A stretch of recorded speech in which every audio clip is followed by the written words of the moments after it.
चंद्रभागा के तट पर जाकर के सक्कू बाई का संस्कार कर दिया वैष्णवों ने। वहां ठाकुर जी बंधे हैं सक्कू बाई बन करके। ठाकुर जी कह रहे हैं, वारी सक्कू तू तो गई, मैं यही खड़ा रह गया।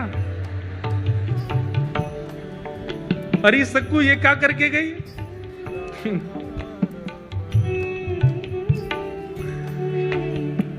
तब रुक्मणी जी को चिंता हुई कि सक्कू तो वैकुंठ पहुंच गई, ठाकुर जी वहां सक्कू बने खड़े हैं। तब ठाकुर जी से कहा, नाथ ये मैं बहुत सह रही हूं, आप इतना कुछ वहां सह रहे हैं, मैं देख के मेरे को व्याकुलता हो रही है, अब नहीं होगा ये काम, अब कुछ करिए। बोले क्या करूं, सक्कू तो गई, मेरे को यहाँ रहना ही पड़ेगा। बोले नहीं नहीं नहीं, कुछ तो करो।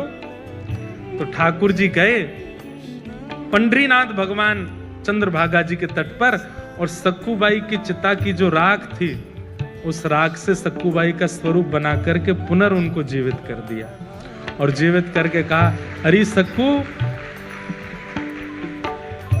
बोली मुझे क्यों आपने वापस इस संसार में बुला लिया? ठाकुर जी बोले, मैं बंधा हूं वहां पे, तो बोले वहां जा। नाथ उस नरक में मैं कैसे जाऊं? बोले कुछ नहीं, इतने दिन मेरा संग किया, मेरे हाथ की बनी पूरन पोली खाई है उन्होंने,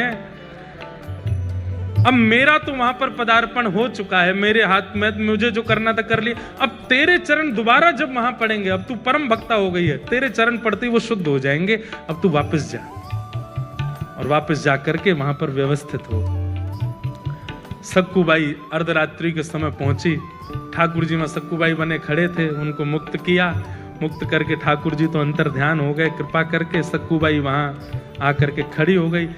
आज सुबह उठते ही पता नहीं क्या सास ने रात में स्वप्न में कुछ देखा, पति को कुछ हुआ, सब ने आकर के सक्कूबाई को खोल दिया।